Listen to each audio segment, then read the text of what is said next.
Hey folks, it's Frank from the Spot 518, and we are back here with Hunter from Wingman of the Year. Good to see you, man. Good to be back, man. Let's do this. And we're going to be talking to him for a little bit about Wingman of the Year, get to know him a little bit. So let's kind of dive into a little bit here. So, Hunter, tell us a little bit about yourself. Well, I'm the founder of Wingman of the Year. I like to think me and Wingman of the Year are one and the same. There's no me without Wingman of the Year. There's no Wingman of the Year without me. I feel that passionate about it. It's what I wake up and think about every day. It's like the first thing I think of when I wake up. It's everything I'm thinking about in the shower is Wingman of the Year and how I can make this business better. But I think to better describe me, I have to describe Wingman of the Year. Okay. So where the idea started, that's really what we want to know, where the idea comes from. Right, and when I tell you about how the idea came about for Wingman of the Year, it kind of describes me a lot. So grew up, went to high school in Warrensburg, small town. Not a lot to do there besides drinking. And my best friend, his name's Tyler, shout out Tyler, he was my inspiration for starting Wingman of the Year. So Wingman of the Year is really built off of friendship. That's really what the meaning behind the brand right there, and just to be a good friend, you know, whether that's like relationships or whatever it is. But yeah, Tyler inspired me to do it.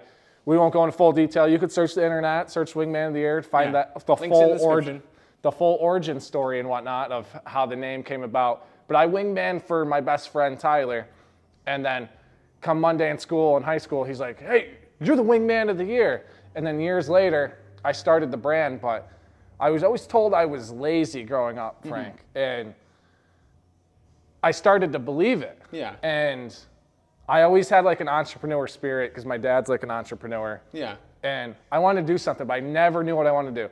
I had a business that failed. I started when I was 21, quit it at 23, had no idea what I was doing with my life.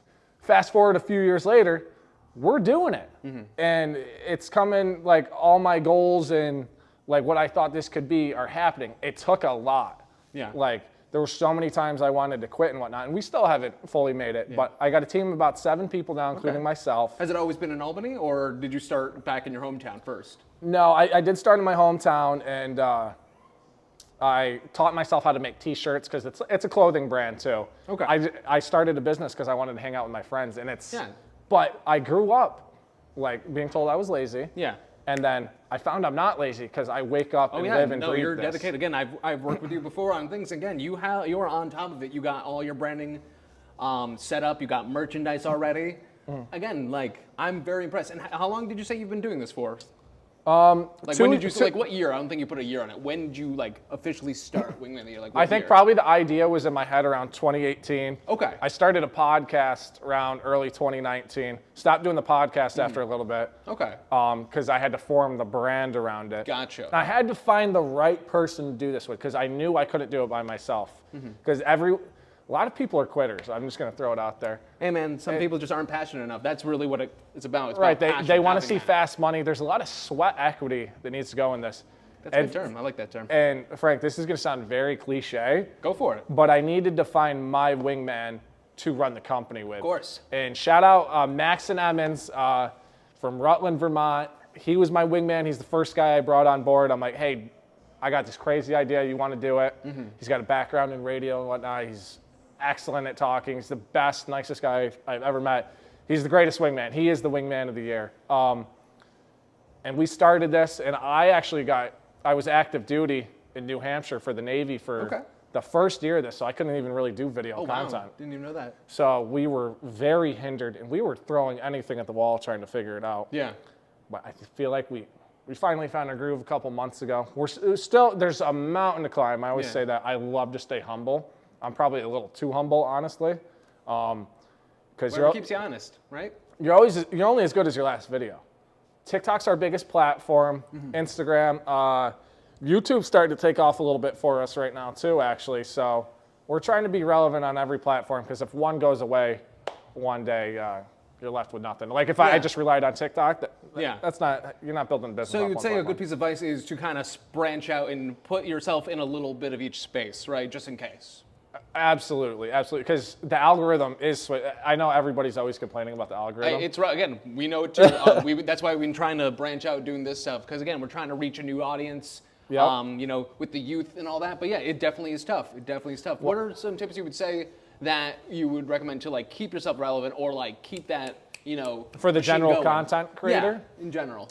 Honestly, do things that are relatable to people. I mean, a lot of people will tell you go niche. You could go either way with it, right? Yeah. But know where your audience lives. Frank, let's take a look around right now. Where are we? We're right now here at Lionheart, as you saw in our video from last week, actually. We go out and we do a lot of man on the street content. I am talking to our clientele who our sponsors want to reach. I am talking that, and sponsors keep the lights on. That's right? true. Right? So I am talking to my people. I am a people person. I didn't used to be. I gained a lot of confidence. That's why I said me and Wingman of the Year are one and the same. We can't live without each other. Yeah. The thing that gets people talking is if they can relate to it. Make them want to share it. We make the story about other people. It's just like what you're doing right now, right? Again, this is about you. This is all about you, buddy. Right? We make our content. We interview other people. We give them the light. We're like, hey, you could be the Wingman of the Year. And they share it. Because we're a small startup. We don't have a lot of money, okay? They share it. You make it about other people. Yeah.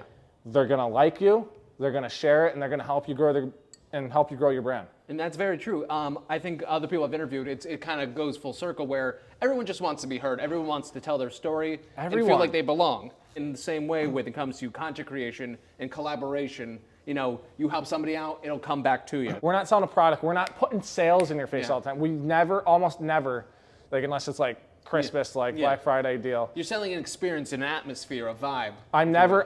We never ask anything of anyone. Yeah. All we ask you, hey, it's the watch if it entertains you. You said you have a few people work on your team. You said, what, about 7 or 8 people so far? Did that come quickly or did that come over time? How did that come about? A lot of it's like extremely part-time and it's just like camera work and personalities and whatnot. There's probably some content creators watching right now that are just trying to do it all. And actually, it's funny you say that because I've mentioned this to a lot of people I've had on already, is that I feel like a lot of today's youth is very easily discouraged by seeing these people who just, you know, catch lightning in a bottle, go viral, have $1 million deal, but for what? Usually it's kind of, you know, very absent. There's nothing to it.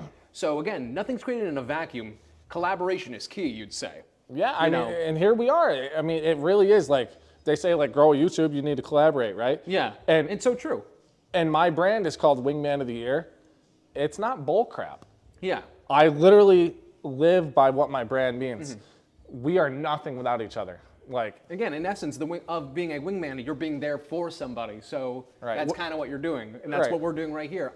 I'm helping him out, and he's helping us out. So you got that synergy going on. We're all people at the end of the day. We need something. Like if you're running a business, you need people to put money into your business. Money is oxygen to a business. Whatever it is, like you need people. So you need to have people skills. That's another thing. And definitely have people skills. You got to learn that and just put yourself out there. Yeah. This wasn't comfortable for me. I'm a lot more comfortable doing this now. I had to learn how to do this, and I'm still learning. I will always admit that. So be self-aware. Where do you see yourself going with this in the near future? Maybe a year from now, 2 years from now? Where would you see this whole thing going? Oh gosh, well, year from now, 2 years from now, I would like to be full-time, have a couple of our team members full-time, relocate eventually, you know, just bring on more sponsors, grow this business. I mean, there's no ends to it. Like I would, you know, maybe open a bar, Wingman of the Year bar someday, franchise some of those. That's probably where I see it going. You know, the most attainable. I think that's honestly going to be a minimum. But let's get full-time first. Let's keep building relationships, and I want to wingman for as many people as possible, whether that's hooking them up in relationships, helping them out financially, just giving them advice when they're at a low point in their life, anything like that. Definitely, and I can definitely drink to that. Thank you so much for that advice. It's been good talking to you, man.